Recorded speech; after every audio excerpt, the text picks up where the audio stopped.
Well, good afternoon, everyone. Just a little bit of an update with regards to the status of the ongoing incident response. As everyone is aware, our men and women worked tirelessly through the evening. We're very proud that we were able to restore limited rush hour service for this morning on a single track.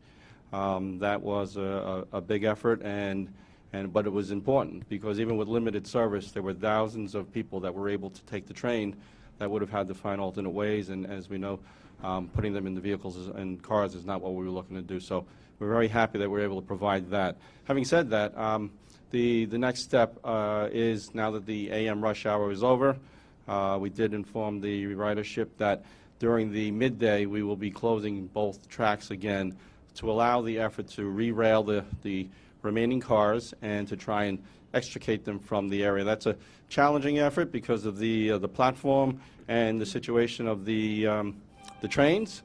But with the crane and the outriggers, we're using that to stabilize, and we're going to work through the midday to take care of that. We are ready to shortly issue an afternoon PM rush schedule. It's going to be very similar to this morning's. We anticipate it'll be about 12 cancellations. And then we'll also add 4 additional trains along the Babylon branch to try and take some additional capacity. And there will be no westbound trains in response to the single track still through the Westbury area. Post PM rush, which will be somewhere around the 9:30 time frame, we will look to, again, take the second track out, allow our folks to continue to go full bore, and do everything that we can to work around the clock to try and restore service. I know there were some questions with regards to the platform.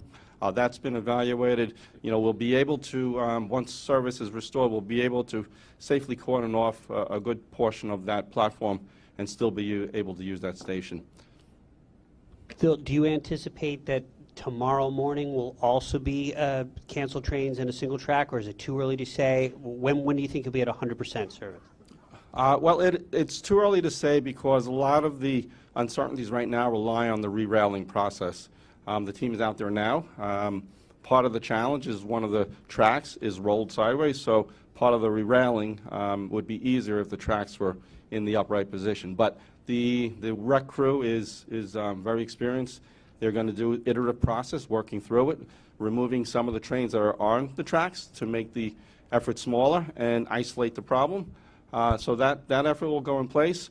Once we have a better handle on that, then we'll be able to fully assess the conditions of the track, the conditions of the third rail, and we'll be able to provide a better time frame. Having said that, we are providing Protect buses for tomorrow morning. We'll have them along Huntington, we'll have them along Ronkonkoma, and along Babylon. And currently, right now, during the midday, we have shuttle buses running from Hicksville to Mineola to provide that service.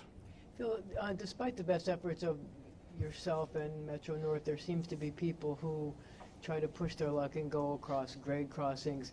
Is there anything that can be done? Is it a better education campaign? Is it putting, bars that go completely across the crossing? I mean, what's the answer to these continued incidents? Well, Marsha, it's an unfortunate situation. It is a tragic situation.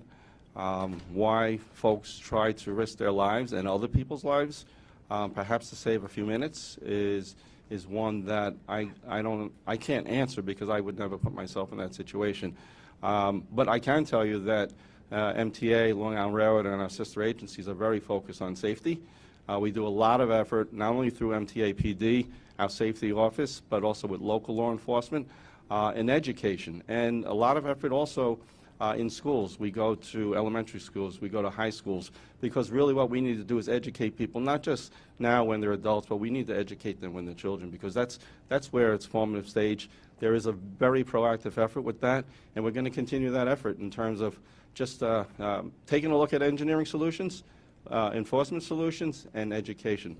So are there engineering solutions that you have to look at now?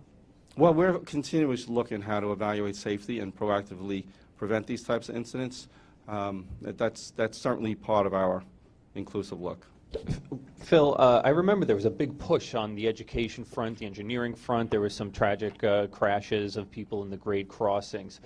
Did you ever look at and have a decision on an engineering solution that just that prevents people from completely entering the tracks with any kind of vehicle? And if so, why not? Why not? And could that even be implemented? Well, I know that we have looked at other measures in the past. One of the things that we are trying to balance is the need to be able to ensure whatever mechanism we put in not only safely prevents vehicles from being able to cross the tracks when the gates are down, but also allows them to exit when the gates are down. And I know there's been other discussions, can you do something more more definitive that blocks the entire crossing. I think all of that is something we put on the table and we continue to look at. There's other new technology that could that we'll investigate in terms of identifying objects perhaps on the track that we need to look at. So technology is ever changing. The railroad has obviously a long history of systems that have been built up over time, but with regards to grade crossings, it's an area that we're focused on. We have 296 of these grade crossings. Some of them will be eliminated in the very near future, and that's all part of a all-inclusive approach. Just to follow up real quickly, was that location, the Westbury Station, did it ever receive any kind of engineering upgrades going back to when this issue kind of came to a head? I think of not last year, 2017.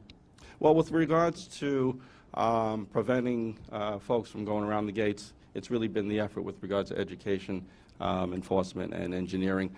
With regards to grade crossings in general, I think I've spoken to about it at length with regards to the effort we did with flexible reflective delineators and working through ways as identifying them as hazards. And that really has been beneficial because back in May of last year, we had seen that number of accidental turns on tracks growing, and it was 21. The year before was 29. Since we've done that effort, we've had 0 accidental turns on tracks. So there are ways that we're going to continue to tackle this, and one of them is obviously, again, trying to educate people at the right ages and realize that they should not be taking those risks because that whatever went through that person's mind is tragic to them, their families, and the folks that were with them. Mr. Eng, on the fare increase for the Long Island Railroad, what would you say to the commuters who already complain about service, that it's not up to par, and now they have to pay more for it? Well, since I first started, a big part of my effort has been to engage with the commuters. As a fellow rider, I have been engaging not only through plan forums, but I've been engaging every day of my commutes in both directions. We've also had a lot of our senior managers on a daily basis now talking to the commuters about what their needs are. So what I've been trying to do is obviously focus on the things that have been impacting their commutes daily, and that's those signals, the switches, things that are failing and causing delays, including low bridges, including gates, and trying to focus on ways to make the environment better for them in the stations and in the cars. At the same time, we've been very dedicated at the Long Island Railroad to make sure that we actually try to find ways to keep the projects on schedule.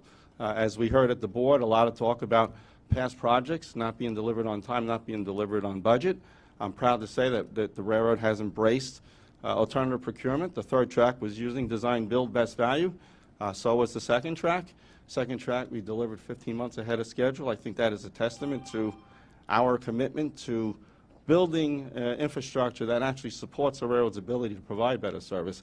That double track along the Ronkonkoma branch allows us the ability to go around switch issues, signal issues, when in the past that would have actually resulted in a service suspension. So it really is a balanced effort with regards to making sure we treat things today with a new sense of urgency, a get-it-done attitude, and then as well make sure that we find ways to be creative and deliver a balanced program because we do need to build for the future. We're seeing a growing ridership on Long Island, and last year's numbers show it. Would you say they could expect a 4% increase in service for the 4% increase in fare? I would say that my goal is to provide them the best service we can. It's to continue ensuring that we tackle the issues that are causing the problems for them. I would say that the trends that we're seeing since the latter part of 2018 into 2019 is demonstrating that we are moving in the right direction, that the on-time performance has shown that many of the issues that have plagued us before we are taking care of, and the things that we can't control, like for instance in this incident like last night or Mother Nature, we're better prepared to respond to those incidents. And we've had a lot of weather events, maybe not nor'easter snowstorms, but we've had tremendous wind, we've had tremendous events where the weather would turn from rain to freezing sleet to snow, back to rain and sleet. And through the windstorms that we had just the other day, you know, that's another proactive method that we did with regards to vegetation overgrowth clearing and working with our partners at PSEG and removing the things that had actually caused a lot of delays and suspensions like we saw last night, where a tree crosses across all the tracks, a utility pole across all the tracks. Since we started, none of the tree incidents have come from trees on our right-of-way, nor have any utility poles have fallen along our right-of-way. So these are all things that are trending to say to our customers, we're committed to providing better service for them, and we are incrementally doing it. It's a step-by-step process, but it's continuing to build on the successes, and we are seeing signs that it's going in the right direction. Board Member Brown made a comment during the meeting about possibly passing some sort of legislation that would put the cost, or at least some of the cost, like incidents like last night, back onto the driver or probably the family of the driver. What's your opinion of that statement? Do you think that's a realistic thing that can be done? I actually asked the team earlier this morning to look into ways to recoup costs. So we're investigating all options with regards to incidents caused by others and how those costs should be borne by others that result in those costs that are being borne by us currently. Thanks, everybody.